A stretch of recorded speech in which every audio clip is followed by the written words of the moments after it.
Cerno, épisode 32. Bonsoir, aujourd'hui j'ai découvert vos podcasts sur Mathurin. Je l'ai bien connu à l'époque du Paradis Latin, nous travaillions ensemble. Nous étions amis, mais Paulin est arrivé. Je peux vous dire que ma méfiance vis-à-vis de Paulin m'a sauvé la vie à cette époque. Ils étaient deux. Ouais, ils étaient deux. Thierry Paulin. Jean-Thierry Mathurin. Il tuait comme d'autres vont au bureau. Je me lance dans une enquête. Non, il n'y a aucune raison de parler de ça sans arrêt. Si vous ressentez le besoin de comprendre, il faut continuer votre chemin. Coquin, On verra bien où cette histoire me mène. tu m'as bu de la vinasse. C'est pas ce que je veux dire. C'est pas trop ébouté dans les meubles, c'est juste le bruit de l'assassinat. Tout le monde s'en fout. C'est peut-être bien la mort. Il faut aller au bout. Coquin, Torture, coup de ciseaux, strangulation, étouffement par sac plastique, absorption de liquide vaisselle. 3, 2, 1. Alors j'ai donc un rendez-vous mystère avec une personne qui a travaillé avec Paulin et Mathurin au Paradis Latin dans les années 80. Parce que c'est au Paradis Latin que les deux tueurs se sont connus. Je vais vous lire ce que je sais. J'ai toujours avec moi un vieux magazine qui raconte très bien l'affaire, qui s'appelle Dossier Meurtre. Alors voici ce qu'ils disent. Paulin parvient à se faire embaucher au Paradis Latin, un cabaret pour touristes dont le spectacle fait la part belle aux travestis. Thierry, sans doute, pense approcher son rêve. Il pénètre enfin dans un milieu qu'il accepte. C'est alors un garçon athlétique, il mesure 1m82, toujours vêtu à la dernière mode, un diamant à l'oreille, il arbore une coupe de cheveux géométrique à la Carl Lewis. En fait, quoi qu'il raconte à qui veut l'entendre qu'il est chef de rang, voire même qu'il fait partie de la troupe du spectacle, le travail de Thierry consiste surtout à desservir les tables. C'est au Paradis Latin qu'il se liera à Jean-Thierry Mathurin, un Guyanais au rang plus élevé que le sien dans la hiérarchie du cabaret. Les deux hommes ressentent très vite une grande attirance réciproque. Et un peu plus loin, ils écrivent « À l'automne 1984, jaloux, Thierry fait une scène violente à Mathurin en plein restaurant. Il casse verres et chaises, renverse les tables, hurle qu'il veut faire la peau à Mathurin. Ils sont immédiatement jetés dehors. Donc, comme les rues de Paris étaient pleines de flics et qu'ils n'avaient plus de travail, c'est là qu'ils seraient partis à Toulouse, chez le père de Paulin, pour se réfugier. Et Mathurin aurait quitté Paulin à ce moment-là et serait rentré à Paris. Je suis en retard. J'ai rendez-vous dans un café de la Butte aux Cailles. Et je sais pas si c'est avec un homme ou une femme. Il y a une femme qui me sourit à l'intérieur du café, donc j'ai ma réponse. Bonjour, c'est vous ? Oui. Julien ? Enchanté, Julien. Enchanté. Je savais pas si c'était un homme ou une femme que j'allais rencontrer.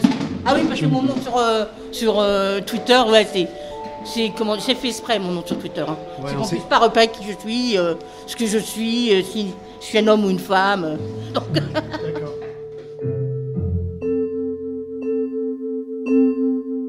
Je voudrais un café, s'il vous plaît. Oui. vous pouvez m'en remettre un autre, mademoiselle ?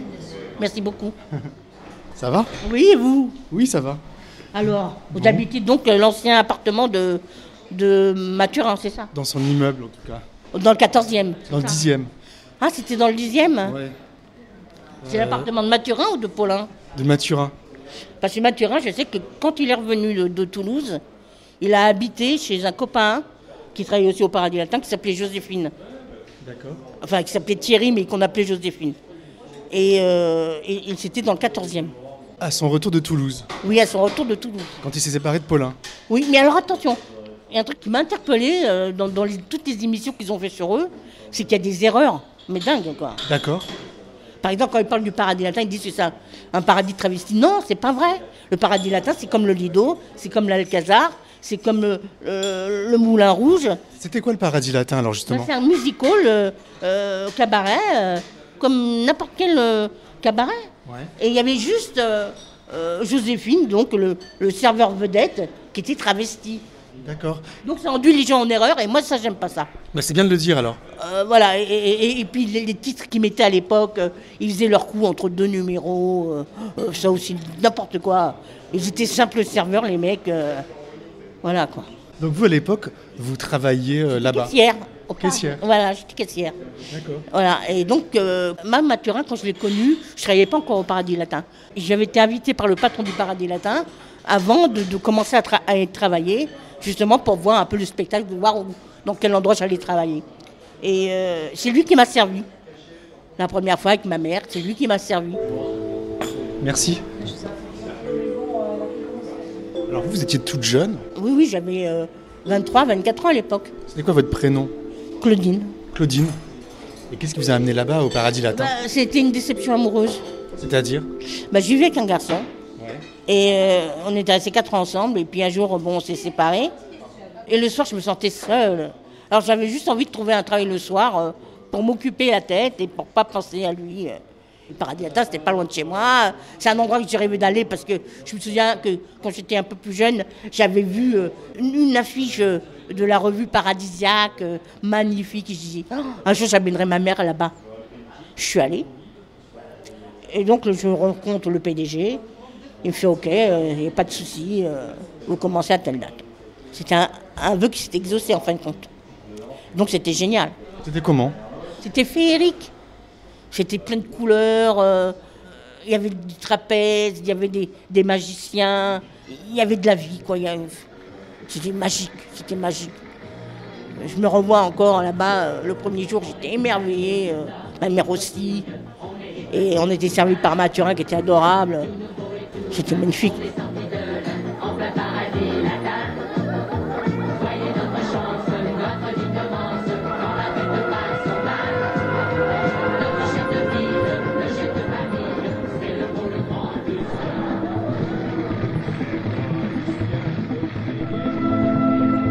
Il s'appelle Jean-Thierry Mathurin. Il serait impliqué directement dans 11 agressions et 8 meurtres de personnes âgées. Donc, vous l'avez vu la première fois, vous étiez avec votre mère. Oui. Et alors, vous êtes devenus amis? Tout de suite amis, oui. Tout de suite? Ah oui, tout de suite, ça a été vraiment... et tout le monde d'ailleurs, tout le monde l'aimait. Et il était adorable. Il était vraiment... Mathurin, c'est quelqu'un qui était un peu niais, mais gentil, tellement gentil. Vraiment, je vous assure. Il avait le cœur sur la main. Je me rappelle à un moment donné, il prenait son service vers 18-19 heures, faire la mise en place et tout. Et à chaque fois, il m'attendait et il m'offrait un croissant. Voilà, c'était lui, quoi. C'était Mathurin qui avait le cœur sur la main, vraiment, alors qu'il n'avait rien. On sentait qu'il n'avait pas été à l'école et tout ça. Mais c'était quelqu'un de tellement gentil, de serviable, qu'on s'en foutait, quoi. Nous, on ne regardait pas ça. Et vous voyez en dehors du Paradis Latin? Ah oui, on sortait beaucoup ensemble. Et le pire, l'ironie du sort, c'est que Mathurin travaillait aussi dans une petite crêperie, rue de Jussieu, et il travaillait avec une petite vieille. Je le revois encore dans cette petite crêperie, dans ce petit stand, où il aidait une petite vieille à faire ses crêpes, à encaisser. C'était incroyable quand même. Vous parliez de quoi avec Mathurin? On parlait de... Vous savez, j'étais jeune, j'avais 23 ans, on parlait de choses... simple, quoi. Les potins, quoi, vous savez comment c'est dans ce milieu-là. Oh, tu sais que celle-ci, elle a fait ci. Oh, puis tu sais que lui, là, des conneries comme ça, quoi. Je parlais jamais de lui. Et moi, je parlais jamais de moi. C'est-à-dire qu'on parlait des choses ensemble, mais pas personnelles. Est-ce qu'il vous parlait de Paulin? Ah non. Mais Paulin, moi, c'est marrant, parce que Paulin, quand je l'ai vu la première fois, j'ai jamais eu d'atome crochu avec lui, jamais. Il était insolent. Je prenais pas pour une merde. Franchement, moi je le trouvais laid et con, mais vraiment quoi. Je le trouvais laid et con. Mais il était surtout narcissique. Il était d'un narcissisme. Fou. Et puis ce rapport avec la célébrité, c'était infernal quoi. Le mec, il voulait devenir célèbre. Il voulait devenir célèbre. Quoi. C'était plus fort que lui. Il voulait qu'on parle de lui dans les journaux. C'était ça son truc. Il faisait croire aux gens qu'il était riche. Mais c'était faux. Il n'avait pas une thune, ce mec. Il fallait qu'il devienne quelqu'un d'autre. En fin de compte, il n'était pas celui qu'il prétendait être.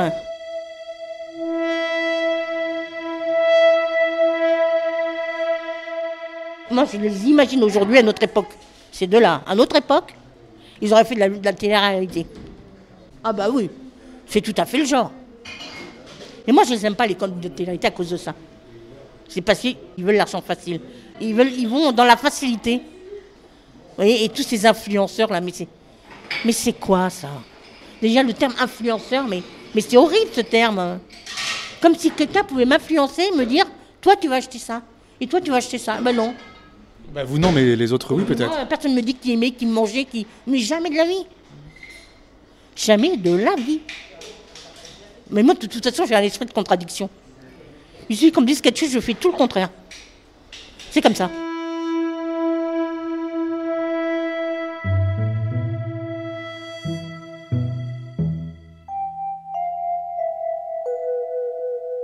Il était vraiment aimé, Mathurin, vraiment, par les gens.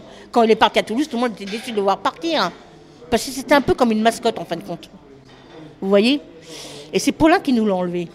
On dit souvent dans les reportages qu'il y a eu des scènes de violence entre Paulin et Mathurin au Paradis Latin. Jamais. Il paraît qu'il a cassé la gueule à des mecs, Non. Paulin. Parce que... vous n'avez jamais vu ça? Vous auriez vu si ça avait eu lieu? Bah oui, j'ai pas souvenir. Hein. Ça, franchement, j'ai pas souvenir que Paulin avait cassé la gueule à des garçons au Paradis Latin, non. Mais qui c'est qui a dit ça? Ouais, j'ai vu ça dans des reportages. Non mais moi je me suis revenu des reportages. Hein.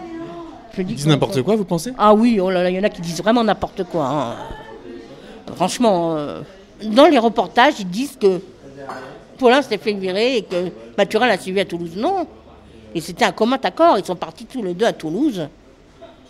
Ensemble, il n'y a pas eu quelqu'un qui a été viré, jamais. Qu'est-ce qu'il vous a donné comme raison quand il est parti à Toulouse? Qu'il avait besoin de changer d'air, qu'il allait chez le père de Paulin pour être présenté, et qu'il allait passer du temps là-bas avec lui et tout ça. Voilà, et puis bon, quelques temps plus tard, je ne sais plus exactement combien de temps, ils sont revenus, ensemble, pas séparés. Tous les deux ensemble. Parce que aussi c'est pareil, sur les reportages, ils disent que Mathurin s'est fâché avec Paulin et qu'il est revenu tout seul à Paris. Non. Ils sont venus tous les deux ensemble, je me rappelle encore, comme si c'était hier. Ils sont arrivés, ils étaient habillés très chiquement. Mathurin avait des espèces de, vous savez, de nattes, je ne sais pas qu'on appelle ça, là, des tresses. Voilà, des belles tresses et tout. Très classe, quoi. Et je dis, mais dis donc, ça va les affaires? Je leur dis, mais sans savoir exactement ce que c'était, quoi. Et c'est à ce moment-là que, justement, c'est ce soir-là qu'ils m'ont demandé de boire un verre chez moi. Ah, ils sont venus chez vous? Non, ils ont voulu. C'est-à-dire que j'étais avec Paulin, Mathurin et moi. Il devait être 2h du matin. Et Mathurin me dit, oui, Claudine, tu nous as jamais invités à boire un verre chez toi. Je lui dis, mais quelle idée? J'ai dit, pourquoi aller boire un verre chez moi? On est bien là. Je ne vois pas l'intérêt. Déjà, je ne bois pas d'alcool, donc il n'y a pas d'alcool chez moi. Il n'y a rien. Je n'ai même pas de café, je dis. Je dis non, on est très bien ici. Et ils se sont regardés d'un air, comme s'ils avaient prévu de faire quelque chose. Et j'étais choquée, quoi. Qu'est-ce qu'ils avaient derrière la tête? Et à votre avis maintenant, rétrospectivement? Justement, dans un des reportages, celui fait rentrer l'accusé, à un moment donné, on demande à un commissaire, il dit, est-ce que Thierry Paulin et Mathurin sont des tueurs en série? Et lui répond non. Ce sont des tueurs crapuleux. Et ils faisaient ça pour l'argent. Et ça aurait pu tomber sur quelqu'un d'autre, mais ils ont tenu des vieilles parce que c'était plus facile. Et qu'ils savaient qu'ils avaient des espèces. Voilà. Et à ce moment-là, je me suis dit, oh putain. Et c'est là que j'ai compris ce qu'ils avaient l'intention de faire. Ils m'auraient tué. Et ils auraient tué le gardien de nuit aussi. Vous auriez tué qui? Le gardien de nuit aussi. Parce que si j'avais dit oui, ils seraient venus chez moi, ils m'auraient torturé. Parce que leur procédé, c'était ça. Ils allaient chez les gens qui les tuaient. Vous voyez, hein? Et ça, je vivais seul. Donc, ils m'auraient torturé pour avoir la combinaison du coffre. Et j'avais la clé du coffre déjà. Du Paradis Latin? Voilà. Ils m'auraient tué. Et ils seraient passés au Paradis Latin. Ils auraient prétexté. Parce que le veilleur de nuit les connaît. Ils auraient tué le mec. Il sait où se trouvent les clés. Il aurait pris la clé, il serait monté à l'étage et il se serait servi. Et dans le coffre, à l'époque, il y avait beaucoup d'espèces. Beaucoup, beaucoup. Et ils auraient fait le jackpot, là. Alors j'imagine que vous avez dû beaucoup y penser à cette histoire. Ah oui, bien sûr, ça m'a torlepiné. J'ai dit, mais si j'avais dit oui, je serais plus là, quoi.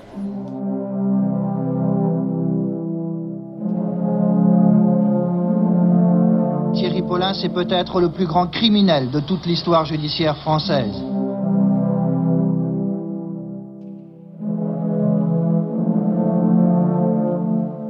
Il filait ses victimes jusque chez elles.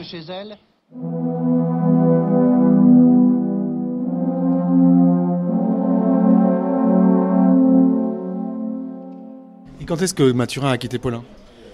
Je me rappelle, c'était en été que je l'avais vu Paulin et Mathurin. Et en octobre, il était déjà plus avec lui. 85? Non, en 87. Ah ok, parce qu'ils sont rentrés de Toulouse en 85. Ah non, mais c'était resté ensemble encore. Après Toulouse, ils sont restés ensemble? Oui, pendant un petit temps. Je me rappelle que j'avais passé un Halloween avec Mathurin tout seul. Et j'ai même une photo encore de Mathurin avec son costume de panthère rose. Vous voyez, c'est pour vous dire. Hein. Et c'était en octobre, 3 mois avant son arrestation. En octobre 87, il n'était plus avec Mathurin. Mais en été, il l'était. En été 87? Ouais. La veille de son arrestation, on était tous ensemble à l'Alcazar. C'était une boîte aussi? Non, c'était un cabaret. On allait souvent à l'Alcazar. Et puis on avait beaucoup de copains là-bas.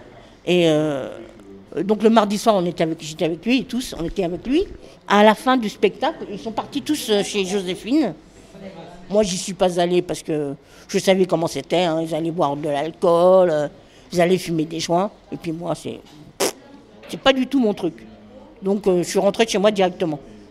Et donc le lendemain, le mercredi, j'arrive au boulot et puis la vestiaire me dit « T'as vu pour Mathurin ?» Je suis gênant, quoi. Je dis « J'étais avec lui hier soir, on était à Alcazar. » Elle me fait « Bah oui, la police, à ce moment-là, elle cherchait partout. » Je dis « Ah bon, pourquoi ?»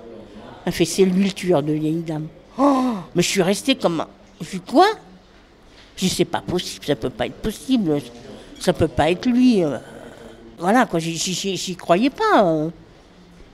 Et puis quand elle m'a parlé de Paulin, je me suis dit « Oh putain. » Voilà, quoi. Et vous l'avez plus jamais revu, Mathurin? Ah non, plus jamais. Non, plus jamais. Et d'ailleurs, il paraît qu'il n'habite plus Paris. Hein, qu'il habite en province, mais je ne sais pas où, et qu'il est interdit de venir à Paris. Vous n'êtes pas allé le voir en prison? Ah non. Il m'a tellement déçu que non. Il a quand même tué 8, lui. Hein. 8, il les a torturés quand même.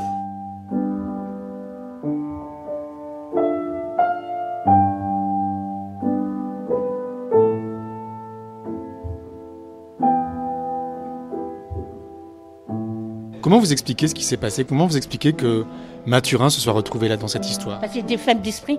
Il était faible d'esprit et que Paulin l'avait mis sous son emprise et facilement influençable.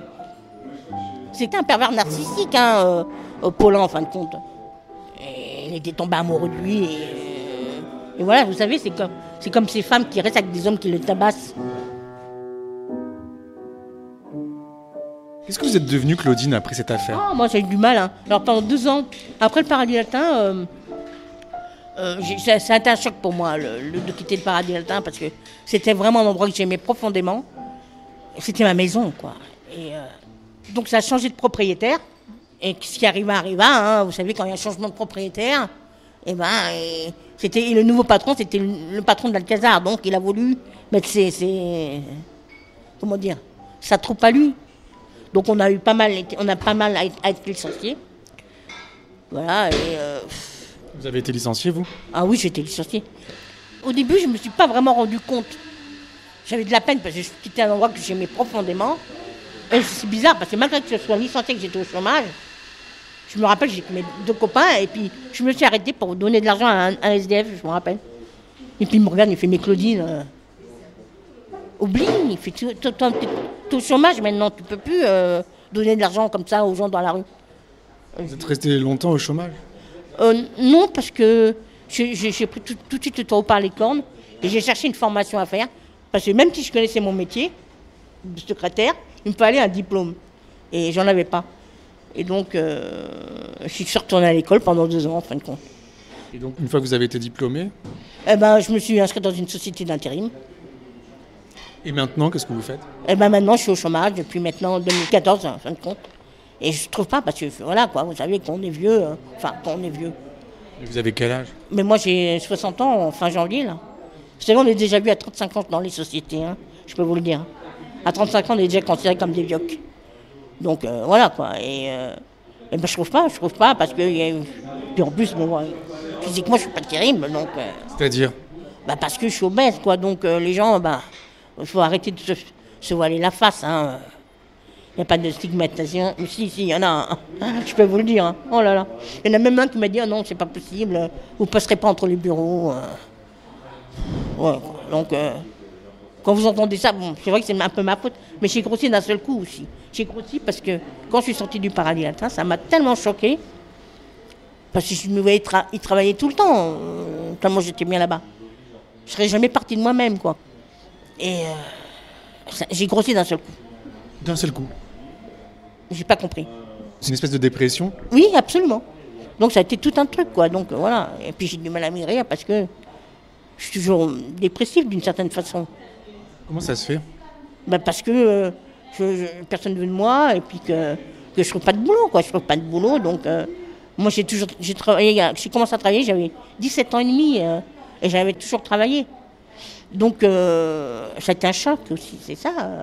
Et savoir qu'avant on se battait pour m'avoir et qu'aujourd'hui c'est dur, vous savez.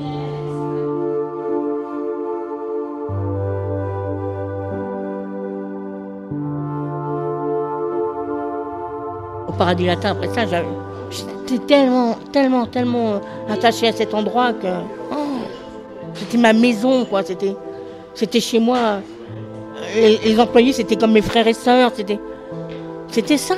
C'était la famille. Pour moi, c'était une vraie famille. Noël, je l'ai passé avec eux. J'ai du mal encore à y penser. Vraiment du mal.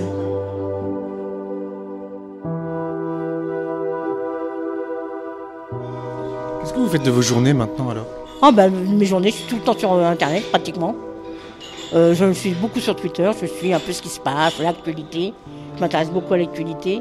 Puis comme j'ai pas un rond, de toute façon, que voulez-vous que je fasse là, de temps en temps, je vais boire un verre ici, enfin un café. Mais c'est tout.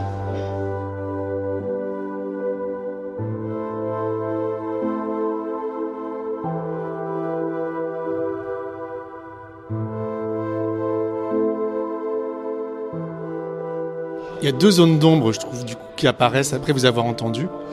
Moi, je pensais vraiment qu'ils ne s'étaient plus du tout côtoyés après Toulouse, parce que Paulin a continué à tuer avec un autre complice. Oui, mais on sait, mais est-ce que c'était Mathurin ou est-ce que c'était un autre complice? Exactement, c'est ça que je me pose des questions moi aussi. Parce que je me dis, je me rappelle, quand ils sont venus à Toulouse, j'étais contente de voir Mathurin. Et je me rappelle encore le voir avec cette petite dresse là, nickel, bien habillé, l'autre pareil. Je dis, mais putain, vous avez gagné le jackpot ou pas? Je me rappelle encore leur dire des trucs comme ça, quoi. Ils étaient ensemble. Alors du coup, moi j'habite près de la gare du Nord. Et on m'a dit dans mon immeuble que le jour où il a été arrêté, Mathurin, on a enfoncé la porte de l'appartement du premier étage où il vivait. Non, c'est bizarre. Il habitait dans le 14e à ce moment-là, avec Joséphine. Donc il n'aurait pas habité dans mon immeuble alors? Je sais pas, c'est bizarre quand même. Je pense que la police, elle l'a cherché partout, ils pouvaient le voir. Là, partout. C'est-à-dire qu'il l'a cherché là, peut-être parce qu'il a peut-être habité à un moment donné là. Il a été arrêté dans l'appartement de Joséphine. Ça, vous en êtes sûr? Ah oui, parce que tous ceux qui étaient avec lui ont été mis en garde à vue. C'est-à-dire que tous ceux qui étaient dans l'appartement à ce moment-là ont été mis en garde à vue. À mon avis, c'était Paulin qui habitait dans le 10e. Mais Paulin, il a été arrêté dans la rue. Ouais. Alors, il habitait dans un hôtel encore à l'époque, quand il a été arrêté, Paulin. Voilà, donc ils ont toujours vécu dans un hôtel, chambre d'hôtel. Donc, bizarre. Mais qui c'est qui vous avait dit que vous habitiez dans l'appartement de... C'est mes voisins qui m'ont dit ça. Qui étaient là à l'époque.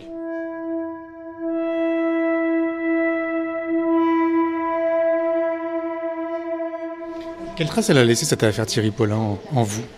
Ne jamais faire confiance à personne. C'est fort ça. Bah oui, mais c'est là, c'est la vérité. Ne pas donner le bon Dieu sans confession aux gens, sans les pratiquer, et même quand tu les pratiques, tu tombes de haut quand tu te rends compte que la personne n'est pas ce que tu crois qu'elle était. En tout cas, je suis content de vous avoir rencontré. Bah moi aussi. Merci beaucoup. Bah écoutez, c'est rien du tout. Bon voilà, ça m'a fait un peu parler de mon passé. Vu que je ne parle pas à grand monde aujourd'hui. Pourquoi vous ne parlez pas à grand monde? Parce que je suis tout le temps chez moi et que sortir dehors, c'est, comment dirais-je, ça me force à dépenser un peu d'argent que je n'ai pas. Oh non, j'ai rien du tout. Et en pire, le pire, c'est qu'aujourd'hui, j'ai envoyé, je touchais l'allocation spécifique de solidarité. Et ce mois-ci, j'ai eu que 251 €. Parce qu'apparemment, ils n'ont pas reçu mon renouvellement. Ils ne l'ont jamais reçu, soi-disant. Alors là, je l'ai renvoyé avec accusé de réception. C'est votre revenu alors? C'est l'allocation? 500 euros. 500 euros votre revenu? Et j'ai l'allocation logement. À bientôt. Au revoir, Claudine, merci. Je vais reprendre mon vélo. Il était insolent. Il voulait qu'on parle de lui dans les journaux. C'était ça son truc. Il faisait croire aux gens qu'il était riche. Il fallait qu'il devienne quelqu'un d'autre. En fin de compte, il n'était pas celui qui prétendait être. À notre époque, ils auraient fait de la télé-réalité.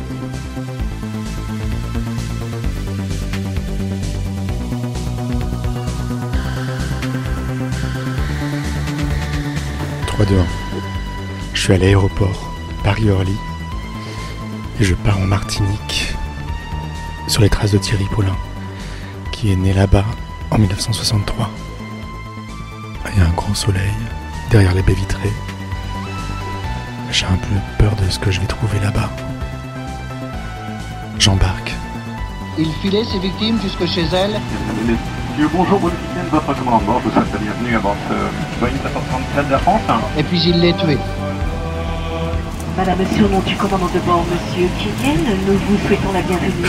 Tout l'équipage est heureux d'être... J'ai 9 heures de vol. On se retrouve en Martinique. Origine martiniquaise, 25 ans environ, rien de bien précis. À suivre. Si vous aimez Cerno, parlez-en autour de vous, mettez des étoiles dans votre appli de podcast ou rendez-vous sur patreon.com/cerno. À très bientôt et n'oubliez pas, ne laissez pas traîner vos grands-mères.